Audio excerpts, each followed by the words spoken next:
দেখো দেখো বন্ধুরা, আজকে আমি কীরকম পরোটা বানাচ্ছি দেখো।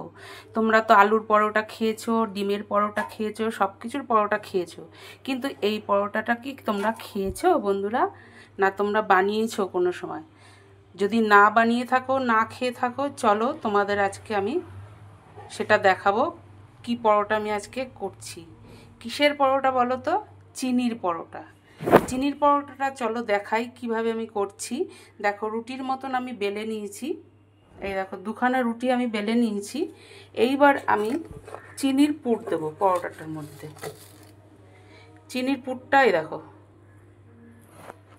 এইভাবে দিয়ে দেবো ভেতরে, দিয়ে দিলাম। এবার আমি এটাকে এইভাবে ভাঁজ করে দেবো, ভাঁজ করে এইভাবে আমি মুড়ে মুড়ে দেবো চারপাশটা। এই দেখো চারপাশটা এরকম মুড়ে দিতে হবে।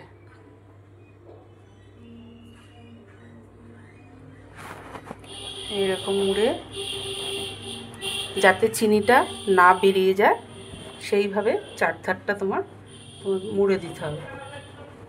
এই যে চারধারটা এরকম মুড়ে দিলাম।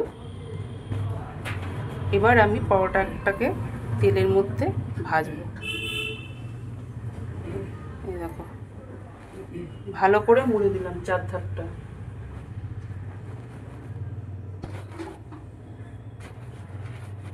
দেখো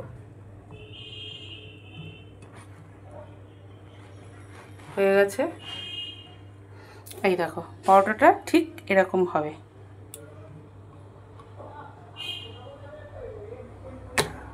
এই হলো। এবার আরেকটা আমি করে দেখাচ্ছি।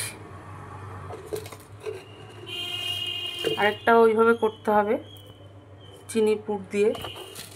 আমরা আলুর তরকারির পুর দিয়েও আমরা পরোটা করেছি, এটা হচ্ছে চিনির পুর দিয়ে পরোটাটা হবে। আবার মুড়ে দিলাম, মুড়ে দিয়ে দেখো চারধারটা এরকম সমানে তোমাকে মুড়ে মুড়ে দিতে হবে। মেয়ে খেতে চেয়েছে যে মা তুমি আমাকে ওই পরোটাটা তো করে খাওয়াওনি। আমি বললাম কিসের পরোটা বাবা?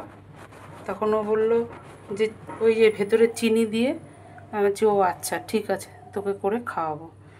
তাই মেয়ে এখানে রয়েছে, তাই বললাম চল আজকে তাহলে চিনির পরোটাটা তোকে করে খাওয়াই। তুই তো অনেক দিন খাস না চিনির পরোটাটা, তোকে আজকে চিনির পরোটাটা করে খাওয়াচ্ছি। তার জন্য পরোটাটা করছি। দেখো আমি ফ্রাইং প্যান বসিয়ে দিয়েছি গ্যাসে। এবার আমি তেল দিয়ে দেব। তেল দিয়ে দিলাম, তেলটাকে চারিপাশে একটু লাগিয়ে নিই। এবার তেলটা একটু গরম হয়ে যাক, তারপরে পরোটাটা আমি দেব। একদম নতুন ধরনের পরোটা। তোমরা কে কে খেয়েছো আমাকে কমেন্টে জানিও, আর যারা খাওনি তারাও কমেন্টে জানিও। এই দেখো দিয়ে দিলাম এবার তেলের ওপরে। এইবার পরোটাটাকে ভেজে নেব। খেতে বন্ধুরা দারুণ লাগে এই পরোটাটা। মেয়ের কথাতে আমি আজকে এই পরোটাটা বানালাম, নাহলে আমিও খাই না। অনেক দিন হয়ে গেল এই পরোটাটা আমারও খাওয়া হয় না। আজকে আমরা সবাই খাবো এই পরোটাটা। এরকম একটু তেল বেশি করে দিয়ে ভাজতে হবে। আমরা তো এমনি তিনকোনা যে পরোটা বানাই, সেই পরোটাটা তো তোমার এমনি তেলেও ভাজা যায়, বেশি করে তেল দিয়েও ভাজা যায়। আবার তোমার সেটা আগে রুটির মতন ভেজে নিয়ে তারপরে তেল দিয়ে ভাজা যায়। আর এটা একদম পুরো ডাইরেক্ট একটু তেল বেশি করে দিয়ে তারপরে ভাজতে হবে। হয়ে গেল একটা পরোটা আমার।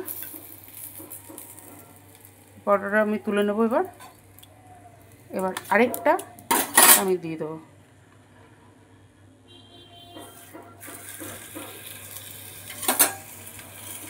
গুটিয়ে গেল একটুখানি।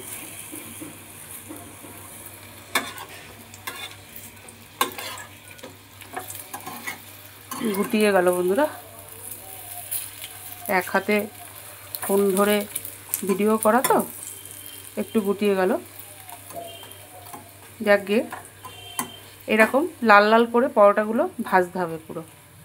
আর খেতে অসাধারণ লাগে। যখন পরোটাটা কামড় দেবো না বন্ধুরা, তখন কি হবে, চিনির রসটা ভেতর থেকে বেরিয়ে আসবে। খেতে দুর্দান্ত লাগে, দুর্দান্ত লাগে খেতে। তোমরা একবার করে খেয়ে দেখো এইভাবে, কেমন লাগে সেটা আমাকে কমেন্টে জানিও। দেখো এটাও প্রায় আমার হয়ে গেল। এরকম একটু লাল লাল করে ভাজতে হবে, তবেই টেস্ট লাগবে খেতে। আবার এই পিঠটা একটুখানি ভেজে নিই। তা কেমন লাগলো বন্ধুরা আমার আজকের এই নতুন ধরনের পরোটাটা? তোমাদের যদি ভালো লাগে তাহলে একটা কিন্তু লাইক কমেন্ট শেয়ার করে অবশ্যই পাশে থাকবে, ঠিক আছে? আর তোমরা একবার এভাবে করেও খেয়ে দেখবে, আশা করি তোমাদেরও খুব ভালো লাগবে। দেখো হয়ে গেছে। এবার গ্যাসটাকে আমি অফ করে দেবো। এবার আমি পরোটাটা খাবো।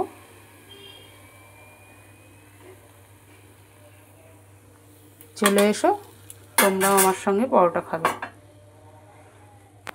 তা তোমরা কি কোনোদিনও চিনির পরোটাটা খেয়েছো? যদি না খাও তাহলে একটা কমেন্ট করে জানিও। আর যদি খেয়ে থাকো তাহলে তো জানোই কীভাবে কি করতে হবে। দেখো এরকম আমার পরোটা কমপ্লিট। এবার আমি এগুলো কিছু দিয়ে খেতে হয় না, ভেতরে যেহেতু চিনি দেওয়া থাকে, একদম মিষ্টি, কামড় দিলেই চিনির রস বেরিয়ে আসে, ব্যাস এমনিই খাওয়া যায়।